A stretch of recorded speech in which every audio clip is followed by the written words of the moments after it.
Take us through the price action here, because we are seeing that similar kind of consolidation breakout. The Bitcoin price is surging right now. As live on CNBC today, they attempt to explain why. Timing of when these breakouts occurred, which are at the very beginning stages of the fourth quarter, 2023, 2024, so here we are again right now. Also, what's next for Ethereum? What's next for Solana? Coinbase partnering with Samsung. This is why you subscribe for an edge investing in crypto. But Bitcoin could go much higher in the next 3 months. Let's understand why CNBC, the mainstream media, says it could. Take us through the price action here, because we are seeing that similar kind of consolidation breakout. But we got some kind of bottoming patterns of developing each time the consolidation happens. That's right. So as we can tell here, it's a very clear bullish pattern. Now, the only difference between this one so far and the previous two is we haven't got the full extension yet. Now, there's a very important point here, is that the timing of when these breakouts occurred, which are at the very beginning stages of the fourth quarter, 2023, 2024, so here we are again right now. That's because there's been positive seasonality for Bitcoin over its history, over the last 10 years of nine. In the fourth quarter, especially. In the fourth quarter, especially October. This is here we are now. We know Bitcoin's already up a good amount, so I think this has ability to eventually take advantage of this and much higher. So CNBC is referencing two things. And by the way, they probably subscribe to Altcoin Daily or watch Crypto YouTube. I'm just saying this is stuff that Crypto YouTube has been telling their audience for months, that Octobers, they're usually very bullish for Bitcoin. Just look at history. Just look at history. And what's interesting, for comparison purposes, the mainstream media is starting to catch on. Here are the top hedge fund performances through year to date. So this year, the top hedge funds in the world, what are their returns? Well, Bridgewater did the best with 26% for their clients year to date.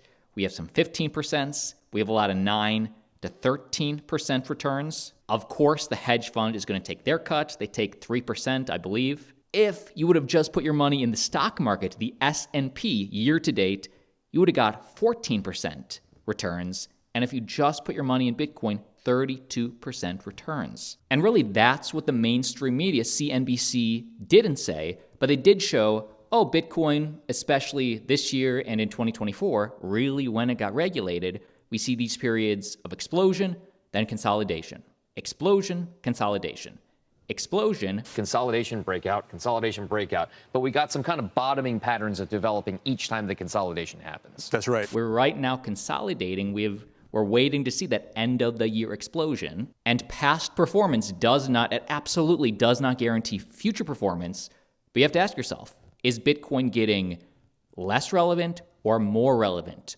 Are less pools of users, less pools of capital opening up? Or are more pools of capital, more regulation opening up? Well, case in point, Altcoin Daily shared this with you first. Excited to be partnering with Samsung to make crypto even more accessible. This is Brian Armstrong, CEO of Coinbase. We are offering 75 million plus Samsung Galaxy users in the United States free access to Coinbase One to bring them on board. And we fully integrated Samsung Pay, so every Coinbase user in the United States can use that to buy crypto. Why this is significant, it's pretty obvious. This opens up pools of users, and those pools of users have pools of capital. Could be interesting as an onboard. 67% of under 30-year-olds are using Android devices, and Coinbase is targeting the next gen of investors. And what we see happen with the gold price usually tends to be a leading indicator for what happens with the Bitcoin price. CNBC, again, explains this perfectly. Let's clear this, and let's put the comparative up, because the relative price movement can tell us something about maybe future performance as well. No guarantees, of course, right? The disclaimer is always there. But what did the pattern show you? This is the course of the past kind of year or so. What are you seeing here? That's right. As we can tell, coming into the month, it was a pretty big performance gap, almost 20%, right? So there is a tendency to have this close. Now, we've seen this before as well, where it started off very similar, and then as gold stopped, this is when Bitcoin started to rally again. And of course, by the time you got to the summer months, those percentages were now the same again, which I think has a pretty good chance of happening once more. That could even, again, gold moving just sideways or lower, and Bitcoin continuing to move higher. And I think you see that into the fourth quarter, into the end of the year. So we've combined all of those together. What we are concluding with this is if the historical patterns have played out like they have in the past, we could see a rally for Bitcoin and a consolidation phase for regular gold. Now, this is also a sign to me that we are closer to the end stages of a bull market versus the beginning stages. Not to say that I think Bitcoin is topping and now is the time to sell. I'm not selling. I'm holding. Literally 0 out of 30 sell at the top. Bull market peak indicators are flashing. They're not flashing. 0 out of 30. But really, to me, this just confirms to us that this is mid-cycle. Early cycle is when CNBC wasn't talking about it. Only channels like Altcoin Daily and many other great ones, which I follow, were saying Bitcoin fundamentals are improving, yet nobody's talking about this. Take out your positions. At least I am. Now we're mid-cycle. Let's keep coming back to these indicators. When 10 out of 30 hit or 20 out of 30 hit, I will keep you updated. Anybody trading on exchange partner Weex, let's check in on some of my positions. I had a Cardano long open, and you can see it down below, but just to go to Cardano. Whoop, this is the 1 minute chart. Let's take this up to the day chart, and we can see I am still long, I'm still bullish, I'm up right now. Still have not closed out, up $572 on my Cardano long. The main thing to look for me, as I continue my journey, you want to find coins that have high volume. That means it's easier to get in and out, which is no problem for these bigger coins like BNB, NEAR, that's obvious.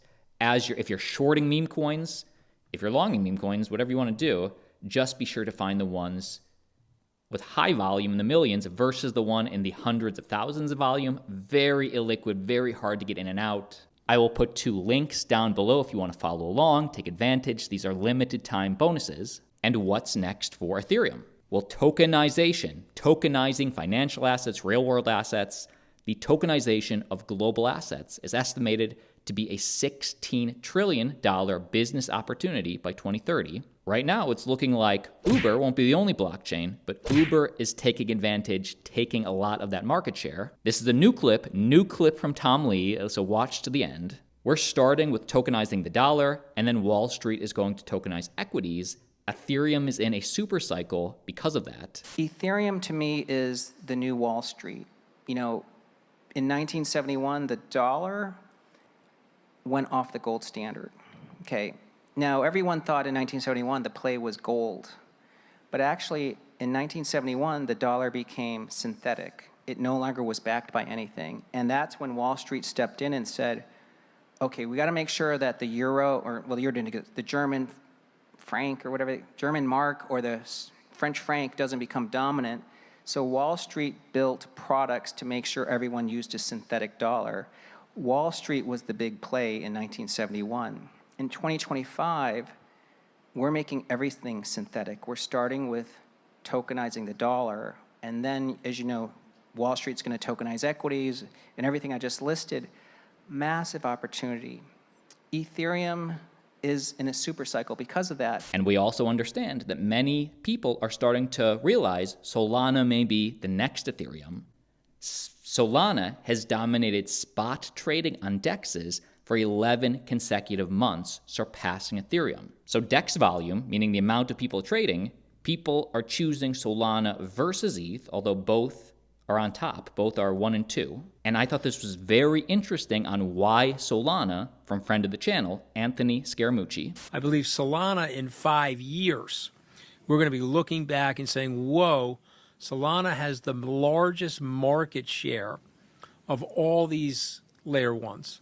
So if you ask me to rank the layer ones, I'd tell you Solana's at the top of the list, and Solana will be, to me, the rail system for real-world assets, stocks and bonds, commercial paper, etc. You and I both know that there are big banks here in the United States that are looking to tokenize on Solana, and when those stories come out and they're fully fleshed, I think it's going to be a very, very exciting time for you at the foundation, for me as an investor, and for people who actually are going to get real utility out of the technology. And looking at lower cap altcoins with strong fundamentals, the data speaks for itself. The engine keeps running. Here's your on-chain look at the World Mobile Chains activity for September. The graphic below shows the key metrics that prove our growth. We see total transactions, we see data sessions, we see active wallets up and to the right. I did a video on World Mobile Token called I Found the Smallest Crypto Coin with the Biggest Potential 8 days ago. Link down below. Highly recommend you take a watch. And like all, we see you tomorrow.